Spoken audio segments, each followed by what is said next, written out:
అందరికీ welcome to cell health series. Namaste, నా పేరు స్వప్న.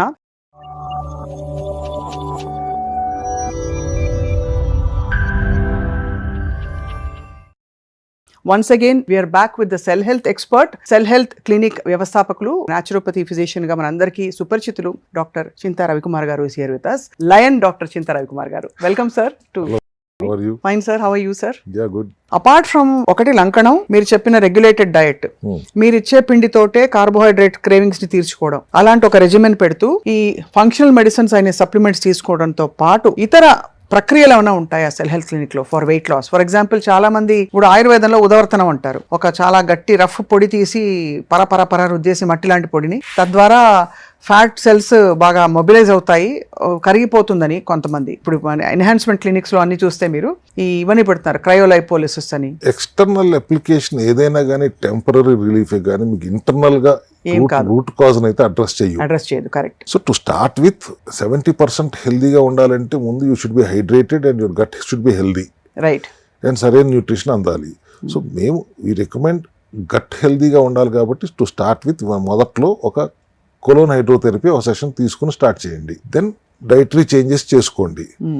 మీరు నేను చేయలేకపోతున్నాను అంటే, ఒకప్పుడు నువ్వు అన్నం తినకూడదు, దుంపలు తినకూడదు, పప్పు తినకూడదు, ఉప్మాలు ఇడ్లీలు ఏమి తినకూడదు అన్నప్పుడు వాళ్ళు మీలో కోపం దూరంగా ఉండి చెప్పాల్సి వచ్చేది, తప్పదురా అని. ఇప్పుడు మాకు కోపం వస్తుంది, నువ్వు అన్నం పెడుతున్నాను, చపాతీ పెడుతున్నాను, బ్రెడ్ పెడుతున్నాను, బర్గర్ పెడుతున్నాను, పిజ్జా పెడుతున్నాను, అన్నీ పెడుతున్నాను కదా, హాయిగా సప్లిమెంట్స్ వాడుకుంటూ ఈ విధానంలో ఆహార విధానంలో మార్పులు చెయ్యి అంటే కూడా నేను చేయలేను అంటే మాకు కోపం రాదా? ఖచ్చితంగా చేయాలి కదా సార్. చేస్తేనే ఆ బాడీని ఇవ్వవలసిన రెస్పెక్ట్ ఇచ్చినట్టు, అండ్ దాన్ని కరెక్ట్ సరైన పద్ధతిలో లైఫ్ ముందుకు తీసుకెళ్లొచ్చు. ఎందుకంటే లేకపోతే మీరు ఇప్పుడు చూస్తే హెచ్ఎస్సిఆర్పీలు ఇవన్నీ మీరు చూస్తారా సార్, మెజర్ చేస్తారా ఇవన్నీ?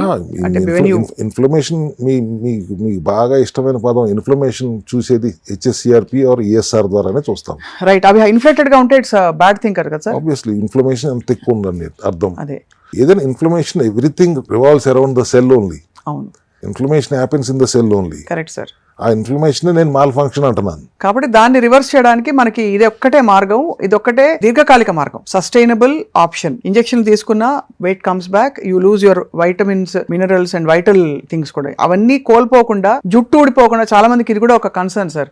వెయిట్ తగ్గిపోతే మనం ఎక్కడ జుట్టు ఊడిపోతుందో ఫుడ్ తినడం మానేస్తే అని. మీకు ఫుడ్ ఏం మానేసారు తినటం?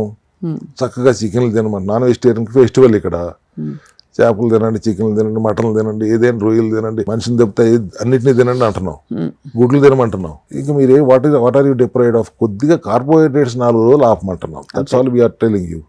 దానికి కూడా రీప్లేస్మెంట్ మీకు నేను as I told you we're giving them alternatives also. ఒకవేళ కొబ్బరి నూనె నేను తాగలేను అన్న వాడికి నేను దాన్ని పౌడర్ చేసి కూడా ఇచ్చాను. హార్లిక్స్ తాగను తింటాను అన్నట్టుగా నువ్వు కొబ్బరి నూనె కూడా తిను అంటున్నాను ఇప్పుడు. పౌడర్డ్ కోకోనట్ ఆయిల్, వావ్, బాగుంది సార్. అది జల్లుకోవచ్చు సాలడ్ మీద, దాని మీద, నీటి మీద జల్లుకోవచ్చు, కూరగాయలు ఉడకబెట్టి దాని మీద జల్లుకోవచ్చు, కలుపుని తినేయచ్చు హ్యాపీగా. Very nice sir, very informative. So I think next episode లో సార్ స్పెసిఫిక్ కన్సర్న్స్ ఉంటాయి. ఐ థింక్ స్కిన్ కన్సర్న్స్ చాలా పెద్ద ఇష్యూ ఇవాళ. చాలా మందికి హైపర్ పిగ్మెంటేషన్, చాలా మందికి సోరియాసిస్, రిలేటెడ్ అలర్జీస్, డర్మటైటిస్, ఇంకా రకరకాల వీటి ఫ్యామిలీలో ఉండేవన్నీ వచ్చేస్తున్నాయి. ఎగ్జిమా, ఇన్ఫెంటైల్ ఎగ్జిమా, పిల్లలకి, చంటి పిల్లలకి పుట్టినప్పుడు కూడా. సో వాటికి కూడా ఏంటి పరిష్కారం సెల్ హెల్త్ లో మాట్లాడదాం సార్.